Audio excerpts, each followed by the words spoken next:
Bom dia a todos, sejam todos muito bem-vindos. Nós vamos dar início à nossa reunião. Hoje nós temos conosco, a amiga Sônia, lá da Casa Espírita, que vai falar para nós, paz em nós. Queridos e amigos irmãos, nesse instante, elevemos os nossos pensamentos até Deus, até Jesus, o nosso irmão e mestre maior, para que possamos assim sintonizar o nosso pensamento, o nosso sentimento,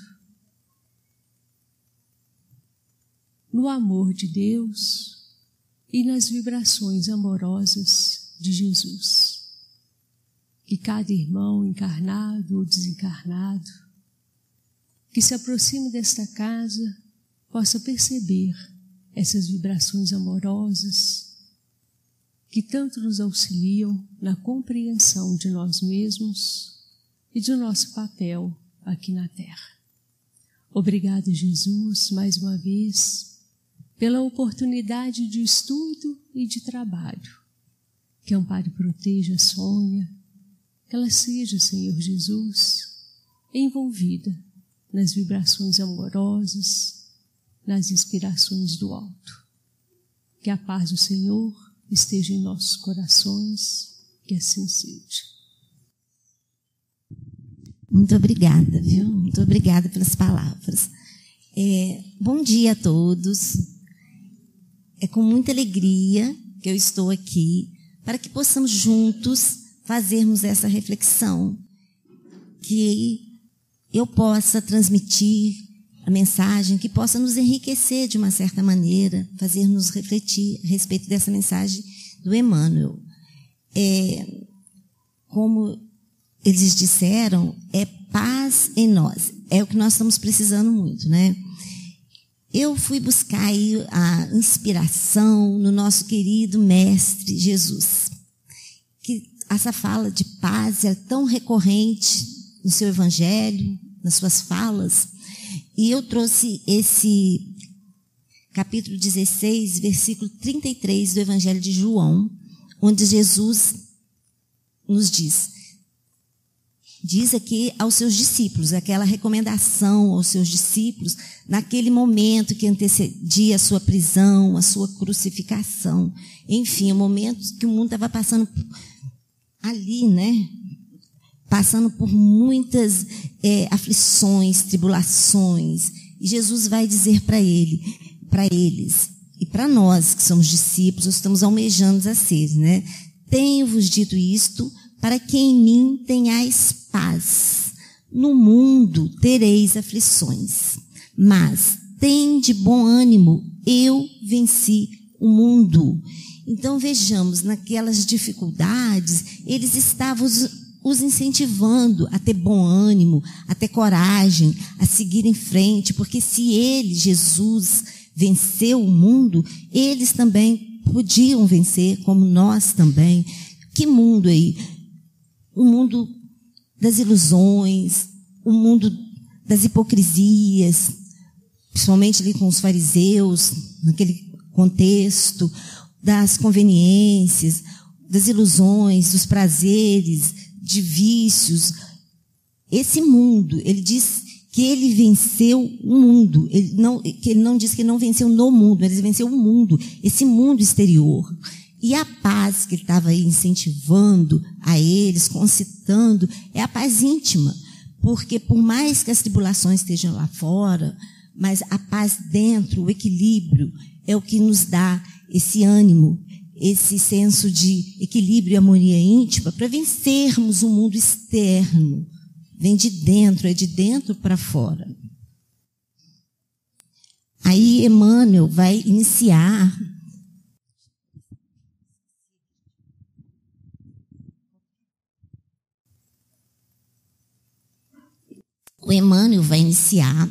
como está dito, o capítulo 155 do livro Palavras de Vida Eterna, para aqueles que tiverem também ler em casa, é essa a intenção. Eu vou passar aqui a reflexão que eu absorvi do capítulo, mas todos nós estamos aí convidados a ler, de repente fazer uma releitura, uma interpretação de uma outra maneira. É essa a intenção, fazermos que nós pensarmos, nós refletirmos da mensagem e tirarmos o que bom tem, o proveito para colocarmos na nossa vida, na nossa vida diária, nas nossas ações mesmo.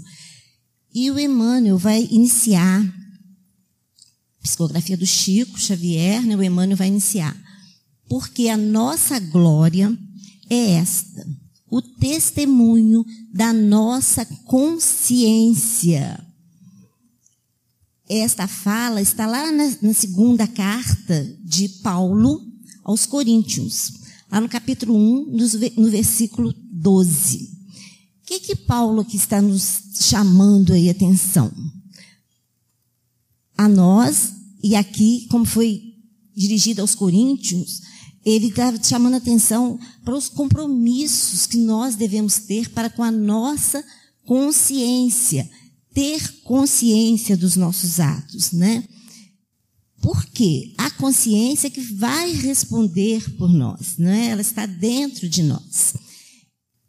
E ele, em muitas passagens aí, o que Paulo vai nos trazer? Nos chamando a acordarmos, despertarmos a consciência.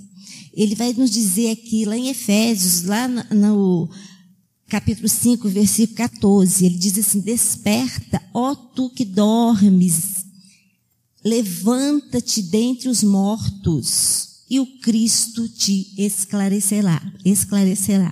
Ele está trazendo aqui uma vivência dele, experiência que ele viveu. Imagina, desperta tu que dormes entre os mortos. Então não estamos ainda mortos, temos um fluido vital, estamos vivos, então precisamos desse despertamento da consciência que muitas vezes nós mesmos bloqueamos. Deixamos ela como que fosse anestesiada, adormecida, procrastinamos para depois as coisas. E o Paulo encontrou na estrada de Damasco, né, o esclarecimento do Cristo. Senhor, que queres que eu faça? Ele, de perseguidor dos cristãos, começou a ser um grande divulgador do seu evangelho, da boa nova. Então, o que aconteceu? A sua transformação, a sua renovação, né? Kardec nos diz lá no Evangelho segundo o Espiritismo, que se conhece o verdadeiro espírita, que eu vou passar por... Se conhece o verdadeiro ser humano de bem. Vamos ampliar o conceito, a visão, né? É pela nossa transformação moral. Vejamos que não é pelas virtudes, é pela transformação moral. E os esforços que cada um empreende no seu dia a dia para domar as suas más inclinações. O verbo domar é um verbo forte, né? Domar as nossas más inclinações. Veja bem que é dentro de nós que ocorre essa transformação, né? Porque esse adormecimento da consciência vai nos levar a desperdício aí das oportunidades que estamos tendo nesta encarnação, né? Jesus diz, andai enquanto tendes luz. Que luz é essa? É a luz do dia, mas é a luz do dia da oportunidade de estarmos aqui nessa existência. Para quê? Para aprender, vivenciar experiências, superando erros e trabalhando nossos acertos.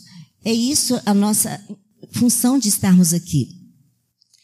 E na questão 621 do Livro dos Espíritos, Kardec vai indagar que onde estão as leis de Deus, né, que estão na nossa consciência, que os Espíritos respondem.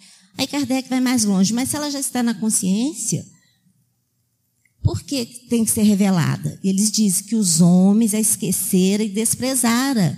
Quisera Deus que nós, os Espíritos, viéssemos relembrá-la. Veja bem, gente, as leis de Deus, elas estão na nossa consciência. Estão íncitas, não podem ser tiradas, é inerente, gravadas na nossa consciência.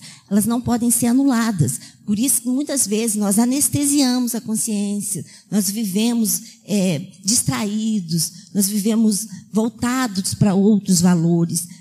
Nós estamos vivendo na matéria, ok, nós precisamos desses valores, mas o que nós estamos dando mais importância? Lembrando que nós somos seres espirituais, vivendo transitoriamente uma experiência na matéria. A gente não sabe o momento que nós vamos voltar para a nossa verdadeira pátria, que é a espiritual. Então, nós estamos aproveitando esta grande oportunidade que nós estamos tendo. O que nós estamos fazendo do nossos talentos, dos nossos bens que nós recebemos dessa encarnação? Porque cada um de nós vai dar contas de si mesmo, é a Deus. Por isso que o Paulo está falando da consciência.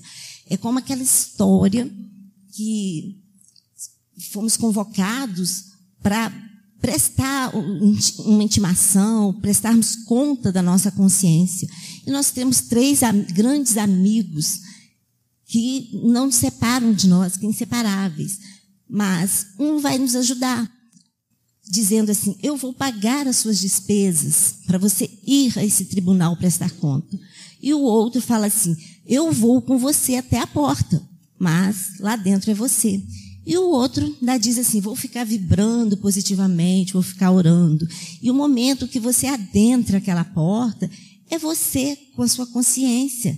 Por quê? Porque a nossa escritura, como diz o Emmanuel em outra colocação, ela é individual, é intransferível, é inalienável. Nós não podemos emprestar, doar para ninguém. Aquele momento somos nós com Deus, nós com a nossa consciência. Aí eu fiz essa pergunta aqui: existiria então um tribunal divino para nos julgar? Tem até um julgamento aqui. Esse tribunal, claro que não. Ele acontece dentro de nós, é na nossa consciência. É aquele momento que ela vem à tona, porque as leis divinas que estão gravadas no nosso corpo espiritual, elas não são anuladas. Elas estão ali querendo se manifestarem para o bem ou para o mal. A gente é responsável por que nós vamos ser perguntados que bem que nós fazemos, o que nós fizemos. Não vai perguntar o que você trouxe de título, o que você foi. Não, é isso. O que você fez para você, para se melhorar? O que você fez para o seu semelhante, para o seu próximo? Nós vamos responder por isso. O que nós melhoramos? Esperamos que quando aqui saímos melhores do que chegamos. Então, por isso que o Paulo fala que a nossa glória, a nossa vitória, nosso êxito é o testemunho da nossa consciência. Eu trouxe essa passagem aqui de entrar, faltando só um pedacinho ali, tá? Da porta estreita e da porta larga. Entrai pela porta estreita, porque larga é a porta, espaçoso o caminho que leva à perdição. Vejamos, a porta larga, aqui Jesus vai nos dizer que é aquela porta que entrai, é fácil. Ela está ali, aberta. Quantas diversões, quantos prazeres, quanto desejo de dar valor aos bens materiais, às coisas que nós temos, dar valor às coisas, e não ao ser, ao ter coisas, ao querer, às vezes até passar por cima do outro para ganharmos, né, para determinada situação. É a porta larga, as facilidades que realmente a gente encontra aqui, desde dos prazeres, dos vícios, até na parte mesmo dos bens materiais. A gente vê aí muitos exemplos disso, né? Corrupção, até mortes por coisas banais, enfim. E muitos são os que entram por essa porta, porque estreita e apertada é o caminho que vai levar à verdadeira vida. E poucos que entram por ela. Você veja que tem uma pessoa procurando a porta estreita. Então, essa porta tem que ser procurada mesmo. Jesus não vai dizer lá no Evangelho de Mateus, no capítulo 7, que ele vai nos dizer que a porta estreita, ele vai falar isso lá no Evangelho de Mateus, no finalzinho do Sermão da Montanha. Aí ele vai dizer que a porta estreita é aquela porta que vai nos levar à verdadeira vida. Você tem que procurar para encontrar. Batei para a porta abrir e procura para você encontrar.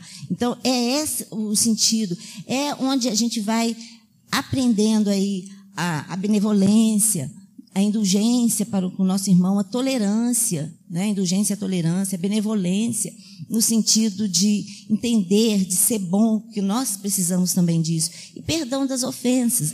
Então, é ser bom, é fazer o melhor que nós podemos, o que tiver ao nosso alcance, entrarmos mesmo pelo caminho das dificuldades. Até Jesus teve dificuldades.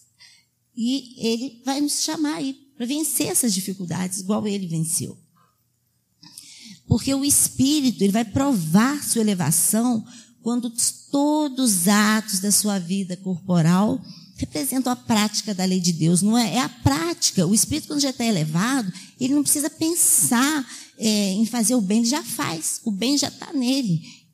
Isso aqui já é uma fala do livro da Joana de Ângeles, que vem remeter ao homem de bem, né? Já faz a prática, e ele já vê antecipadamente a vida espiritual, ele já tem a fé no futuro, ele sabe que existe algo mais, e já pratica naturalmente. Lógico, vocês vão falar assim, mas nós não somos ainda esse homem de bem. Ok, mas nós estamos no caminho, nós temos Jesus com o seu evangelho, nós temos a doutrina espírita que nos aclara esse ensinamento do mestre. Então, nós vamos chegar lá, não é? Todos nós viemos da simplicidade da ignorância, mas somos perfectíveis. Nós vamos chegar à perfeição relativa, absoluta, só Deus. Os Espíritos nos adverte disso. E também a gente encontra isso lá na parte 3ª do Livro dos Espíritos, que vai falar das leis morais, né? Da perfeição moral. A questão 918 é uma questão muito linda. Todos devemos ler, muito grande, muito...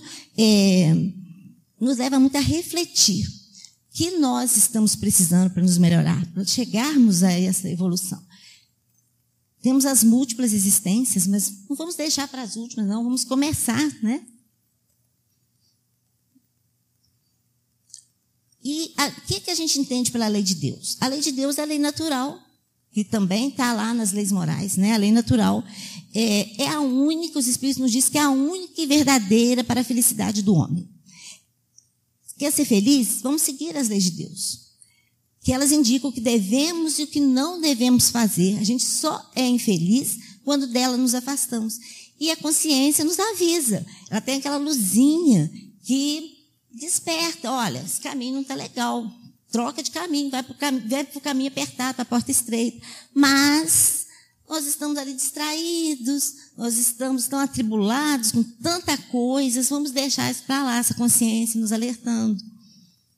Mas vai ter o dia que nós vamos precisar prestar contas. Contas a nós mesmos, do que nós estamos fazendo. A conta é a nós mesmos, como diz o Paulo ali. E essa lei, ela é eterna e imutável como o próprio Deus. Então, quando a gente fala, você acredita em Deus? É seguir as suas leis, é praticá-la. Não só na fala, conhecer a gente já conhece, mas precisamos de colocá-la na nossa vivência diária. Aí o Emmanuel vai começar. Na epígrafe, depois da epígrafe, ele já coloca aqui, no primeiro parágrafo, abraçando a renovação espiritual, a nossa renovação, não é igual o Paulo. O homem velho para o homem novo, a sua transformação, para a conquista da luz. Quase sempre somos contraditados, somos contestados. Coloquei Jesus aqui, porque a conquista da luz vem do nosso mestre, né? Eu sou a luz do mundo, que brilha a vossa luz diante dos homens. Ele vai nos concitar isso, ele nos convida a ser essa luz do mundo. Mas o que aparece quando a gente já está querendo essa transformação? O Emmanuel está falando que aparece as pessoas nos atrapalhando, nos contestando, envolvida muitas vezes pelas forças da sombra, aquelas influências negativas, aquelas vibrações, às vezes, de pensamentos, de fala, né? Porque os Espíritos nos dizem que não é só através das falas, que a fala vem do pensamento, tudo começa no pensamento, que os Espíritos influem nos nossos atos, no dia a dia, de ordinário são eles que nos dirigem. Então, o que nós estamos pensando? Se você vai fazer uma ação boa, o outro já chega até, não falando, mas com um pensamento, isso não vai dar certo, e como que é? Ele não era assim, ele mudou, por quê? Então, se a gente não está com força íntima, coragem, ânimo mesmo, bem sedimentada, bem solidificada em nós, a gente aceita inconscientemente essa vibração. A gente até desiste de fazer uma boa ação que a gente ia fazer, porque nós aceitamos ela. Poxa, é mesmo. Então, não. A chamada é para a gente solidificar o nosso, através do conhecimento da doutrina espírita, que a gente sabe que as duas asas da evolução é o intelectual, nós trabalhamos o nosso lado intelectual, nossa inteligência, aprendendo através da sabedoria, e o sentimento. Então, nós precisamos de solidificar as duas asas da evolução. O Emmanuel vai dizer no Pensamento e Vida, no livro Pensamento e Vida, que as duas asas, que é o do sentimento e também intelectual, da inteligência, da sabedoria, é que conduzirão o homem a Deus. Então, é isso, nós precisamos de trabalhar. Nós vamos ver aqui que por que é importante também trabalharmos o nosso lado intelectual, da inteligência, para a gente começar a compreender melhor o bem e o mal, né? Os Espíritos vão nos dizer. E o sentimento. Jesus, a doutrina de Jesus é toda fincada no amor. Por mais que a gente está falando que a doutrina espírita é a doutrina da fé, da razão, é sim da fé ativa que age, mas ela é fincada no amor. Então nós temos as duas asas aí na doutrina espírita, que é a base dela, a moral do Cristo. E vamos acabar de ler aqui, gente, empolguei aqui. Qual se tivéssemos o coração exposto a todas as críticas destrutivas. Então, críticas, quando é uma crítica construtiva que vai te auxiliar, ela seja muito bem-vinda. A pessoa faz aquela crítica no sentido que você repense um ato. Olha, não foi bem, mas outra tem uma grande diferença entre crítica destrutiva. Aquela que você vê que está querendo que a pessoa não melhore, que a pessoa se afunde mais, que a pessoa saia iniciando aquela luz de querer melhorar, né, que joga a pessoa para baixo. Você não consegue, você não faz nada. Então, é essa crítica que o Emmanuel está falando aqui. Por isso que Jesus vai nos dizer que eu sou a luz do mundo, quem me segue não andará nas trevas. Que trevas é isso que ele está nos dizendo? Tem todos os sentidos, né? Tem um sentido material, mas aqui mais um sentido de ignorância, de desconhecimento das leis de Deus. Nós precisamos, como os Espíritos nos dizem, para ser feliz é praticar a lei de Deus, é conhecê-la e praticá-la. Então, é esse desconhecimento que Jesus está dizendo que a gente fica nas trevas. Nesse sentido aqui. Quem quer que se eleve acima do nível comum é sempre alvo de inveja. Os que se sentem capazes de chegar à altura em que aquele se encontra. Essa fala, meus irmãos, está lá no livro A Gênese. Vocês forem lá, no capítulo 17, para edições do Evangelho. Aí, o que ele vai nos dizer aqui? Que ninguém é profeta em sua terra. Aqui está falando de Jesus. Aquele momento que a gente se encontra, se esforçando por meio da difamação, aí aparece a difamação, a maledicência, aquelas sombras que o Emmanuel está falando lá, né? Da calúnia. E tanto mais fortes eles gritam, quanto menores forem. Então, te acusam, querem que eles, às vezes, é ciúme, inveja, outros sentimentos, né, de maledicência. Fizeram isso com o mestre. Aí, continua na Gênesis. Crendo que se engrandece, e ofuscando o outro pelo ruído, aquele barulho que promove. Então, por isso que quer gritar muito alto, porque acha que é com barulho, é com ruído que vai chamar a atenção, né? Tal foi e será a história da humanidade, enquanto os homens não houverem compreendido a sua natureza espiritual e alargado os seus horizontes. Então, é necessário sair da horizontalidade, só da materialidade, é visar os cumes da montanha, é visar a espiritualidade, a verticalidade, né? E a gente observa aqui, que está registrado também, e lá, peraí, é porque aqui faltou um pedacinho, tá? Perdão. Porque aqui faltou um pedacinho. Aquela parte lá que Jesus, o que eles falaram? Poxa, mas esse aí é o Jesus de Nazaré, filho do carpinteiro, filho de Maria. Como assim? O que ele pode estar pregando de bom? Seus parentes, seus primos lá. Então, ele precisou de sair da sua terra para ser reconhecido, né? Ele foi lá para a casa de Pedro, em Cafarnaum, e seguiu em frente.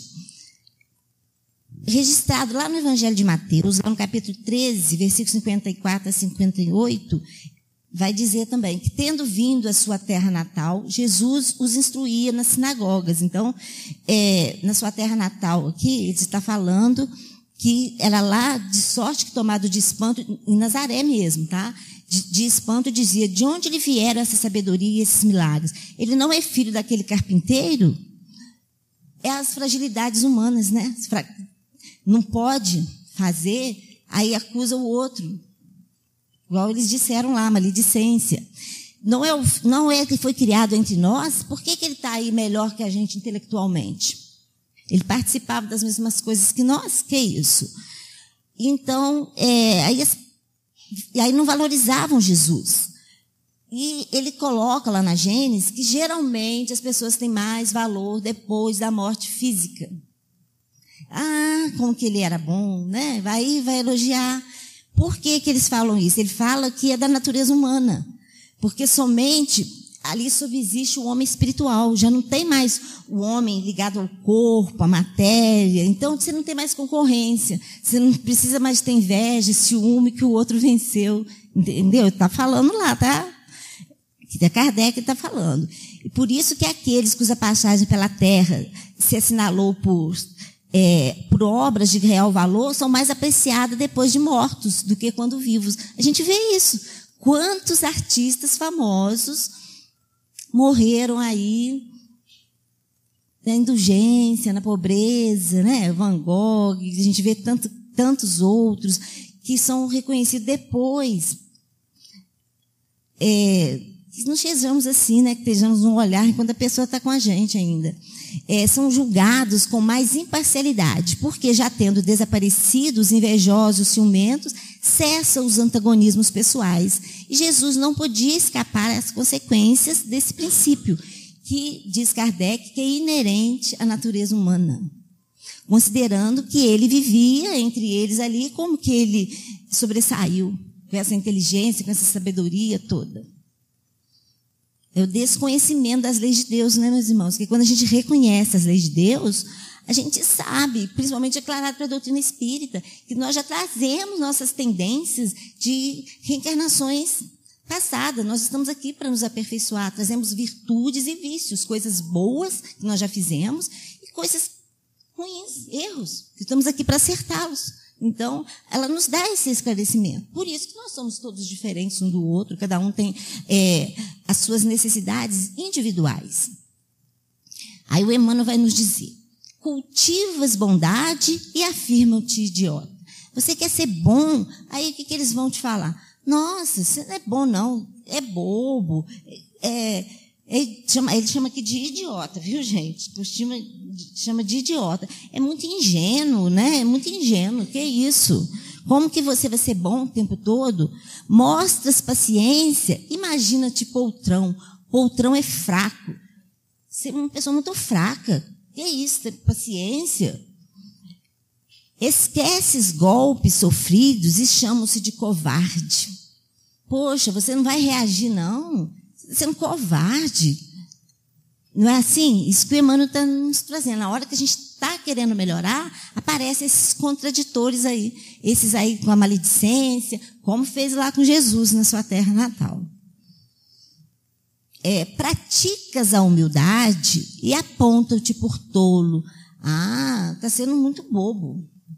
Que isso? Fazendo isso? Ele não merece isso. Então vem sempre aquelas falas.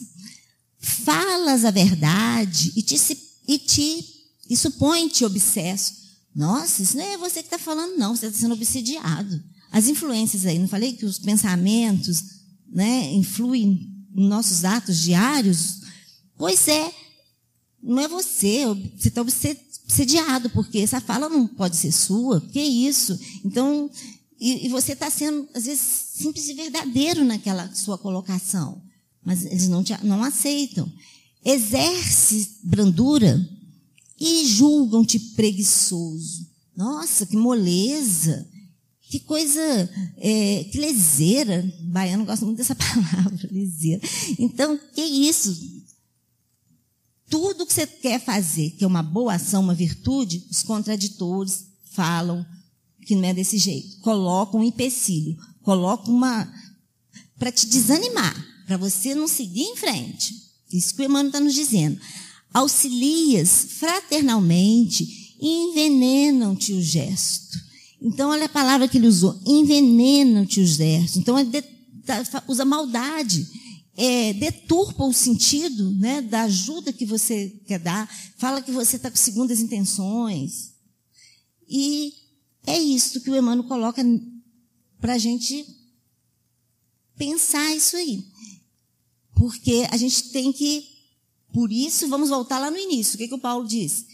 A nossa glória, a nossa vitória é da nossa consciência. É onde nós devemos, assim, a nossa... o ouvido, damos ouvido à nossa consciência. Estamos em paz com a nossa consciência? Que Jesus disse que é a paz íntima, a paz dentro de nós. Que nos dá calma, que nos dá... para entender que a dificuldade dessas falas não são nossas, que estamos querendo melhorar, é do outro. Por isso é necessário sedimentar em nós esses valores, porque a dificuldade é do outro. Vamos entendê-lo como um irmão necessitado de uma prece, de uma oração, de um pensamento elevado, né? Porque você está acusando o outro, a dificuldade está onde? Está em você, né? Nós somos responsáveis por nós. Cada um é responsável pelas suas ações. E ao passo que você está acusando o outro, onde está a dificuldade? É no outro? É em você. Né? Em nós. Olha, Jesus, que é o nosso mestre, é o nosso modelo para ser seguido. Né? O nosso guia, que nos dá a direção. Ele vai nos dizer lá naquele momento também, lá da última ceia com os discípulos. Ele vai dizer a Pedro com aquelas impulsividades, aquelas indagações, querendo saber de tudo, né? Ora numa sintonia elevada, ora baixava a sintonia. Aí ele vai perguntar para Jesus, né? Porque estava tendo um boato que o João não iria morrer. Aí ele ficou com aquilo. Será que o João não vai morrer? Nós que vamos morrer? Pedro pensando. E depois aquela fala que um iria trair Jesus, que o traidor estaria com eles naquela última ceia, onde Jesus estava aproveitando também para conversar, para falar com os discípulos, eles queriam saber. Aí Pedro vai perguntar isso para Jesus. Jesus, quem é que vai te trair? Né? Que história é essa do João aí? Aí Jesus vai responder para ele aqui, também no Evangelho de João, capítulo 21, versículo 22.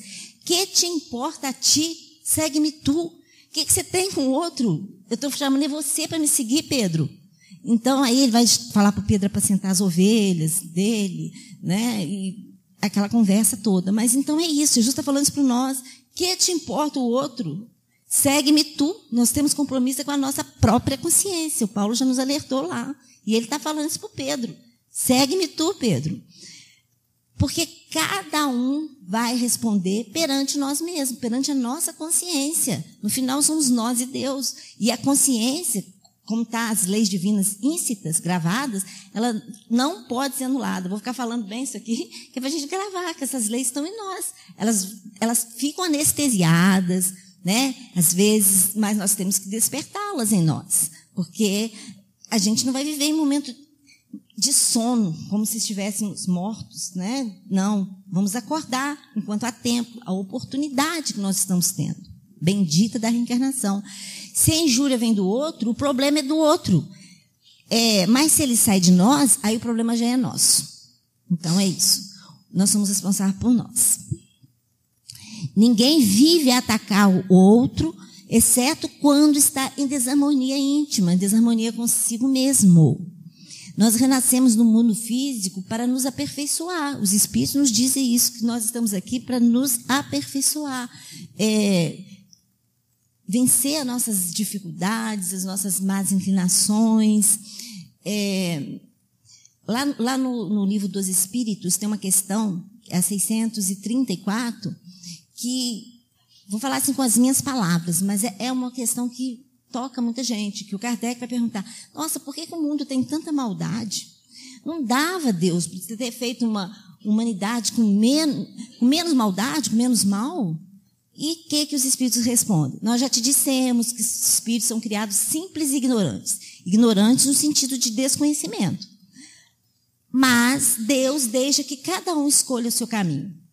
Se escolher o caminho do mal, a gente vê lá na porta estreita, se escolher o caminho do mal, pior para o espírito.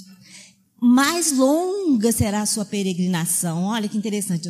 Vamos peregrinar mais, vão ter mais dificuldades aí se escolhermos o caminho do mal. E eles ainda colocam, se não existissem montanhas, como que você saberia o que é subir e descer? Se não existissem rochas, como que você ia reconhecer um corpo duro? E eles colocam que por isso que o Espírito está aqui, para passar por essas experiências e aprender a fazer escolhas, conhecendo o bem e o mal, ele pode escolher melhor. É por isso que o Espírito se une ao corpo. Aí fechou, né? É isso. As experiências e a aprendizado entre o bem e o mal, para a gente poder escolher melhor. E aqui eu trouxe a parábola do bom samaritano, que está lá no Evangelho de Lucas, lá no capítulo 10, nos versículos 25 a 37. Que é aquele, vou falar, ela é um pouco resumida, né? Que o doutor da lei queria saber de Jesus o que ele tinha que fazer para herdar a vida eterna. O doutor da lei já conhecia todas as leis. Aí Jesus disse, você entende a lei? O que diz a lei? Vai falar.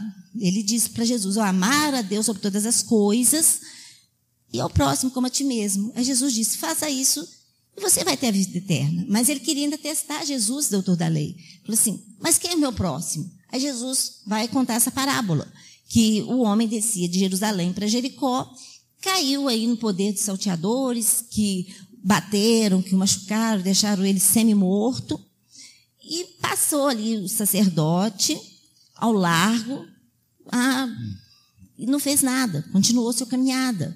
O levita, mesma coisa. São dois religiosos. O sacerdote era muito reconhecido. Os levitas também ajudavam, né, nas sinagogas, enfim. E passou o samaritano, que era aquele odiado pelos judeus. E esse bom samaritano cuidou da ferida, colocou azeite, vinho, levou para a hospedaria, colocou no seu animal, né, levou para a hospedaria, pagou pela estadia e disse para o dono da hospedaria que ele iria podia fazer o que precisasse, que ele estaria ali disponível. Mas veja bem, ele não olhou sexo, raça, cor, nacionalidade, nada. Ele fez o bem por fazer, desinteressadamente. É isso que é lá chegarmos ao homem de bem. É fazer o bem sem olhar a quem. É desinteressadamente. E foi isso que Jesus quis dizer nessa passagem aqui, falando da caridade que fazemos ao próximo. E fazer aos outros o que gostaríamos que os outros nos fizessem. E ele fala aqui também da pureza do coração, né, dos humildes de coração, da simplicidade, que alcançarão a misericórdia. Porque nós precisamos também de misericórdia, nós também cometemos erros. Então, ajudando, fazendo bem, que as nossas, vamos dizer assim, aqueles maus vícios que nós trazemos vão se diluindo. A gente vai aprendendo a ser bom e deixando de lado aquele nosso lado que não é tão bom. Então, é um ensinamento prático, né? Fazer ao outro que gostaria que fizesse a nós. Aí ele vem dizer, né, que amai os vossos inimigos, porque naquela época os judeus, a fala dos judeus era fazer tudo o que você pode para o seu irmão, para o seu próximo, mas os inimigos, aquele que não inimigos é o que não pensa igual a você. Não ter tolerância. Aquele, você destrata, você nem acolhe, você deixa. Então, Jesus veio falar o contrário. Não, ama os que não pensam igual a você. É isso que ele veio nos dizer. Amar no sentido de não desejar o mal, a maledicência. Muitas vezes a gente não consegue ter uma boa convivência com aqueles que não pensam igual nós. Mas não é isso que ele quis dizer. Ele quis dizer a gente não desejar o mal, se alegrar com o bem que advenha dele, né? E fazei o bem sem ostentação, desinteressadamente. Julgai-vos a vós mesmo, antes de julgar o outro. Porque a gente vê, Jesus vai nos dizer aqui também, que a gente vê Por que a gente vê o cisco, aquele cisto no olho do outro? Poxa, olha quanta dificuldade tem, olha o seu cisco que está aí no seu olho, e a gente não percebe aquela enorme trava que está no nosso olho. Então, antes de julgar o outro, aprendamos a julgar nós mesmos. Ver os nossos erros antes de ver o erro do outro. É essa a mensagem do Cristo, não é? O Espírito prova a sua elevação quando todos os atos da sua vida corporal representam a prática da lei de Deus. E antecipadamente a gente compreende a vida espiritual. Vai falar aqui do verdadeiro homem de bem. É essa a nossa intenção, né? Que ele que cumpre a lei de justiça, amor e caridade na sua pureza, desinteressadamente. E a gente chega de noite, interroga, de noite, a hora que a gente quiser também, né? Que a gente estiver meditando. Indagamos a nossa consciência, o que nós fizemos, nossos atos, nosso dia a dia, e procura saber que se nós fizemos alguma coisa errada, se nós prejudicamos o nosso irmão, vamos procurar ver o melhor caminho para corrigir aquilo que nós fizemos. Se nós tivemos oportunidade de ajudar, de ser útil, não fomos, porque nós somos responsáveis também pelo mal que advém do bem que nós temos oportunidade de fazer e não fazemos.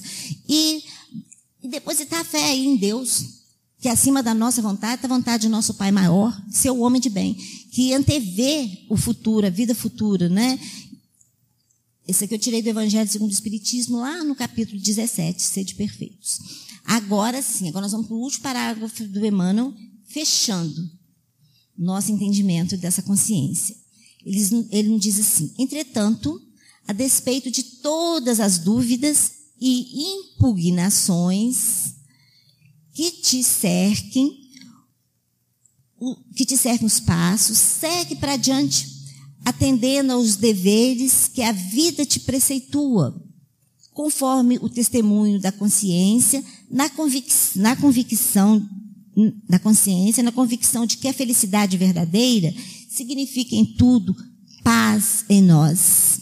Então é a paz dentro de nós, né, meus irmãos? Vamos lembrar do Paulo, Filipenses, capítulo 3, versículo 14. Prossigo para o alvo. Então, com todas as dificuldades, ele tinha o propósito, a meta, ele ia prosseguir. Que façamos da paz em nós essa nossa meta, esse nosso propósito de vida, para alcançarmos a felicidade que tantos almejamos.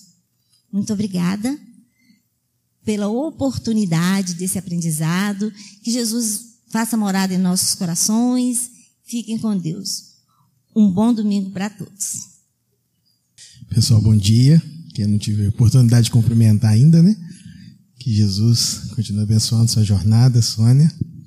Agradecendo a Jesus, nosso Mestre, pela manhã que nos acolhe no dia de hoje, com essa chuvinha tão gostosa, essa temperatura fresca, amena, esse ar puro, Senhor, que adentra o nosso ser, o nosso corpo, alegrando o nosso espírito, com a possibilidade de testemunharmos a certeza de que caminha conosco, nos dando força, nos renovando a coragem, a esperança e a alegria em viver cada oportunidade de crescer, de amadurecer, de se tornar um espírito mais amadurecido. Por isso, Jesus, do fundo do nosso coração, a nossa gratidão por cada oportunidade. Que Deus nos abençoe, hoje e sempre. Assim seja.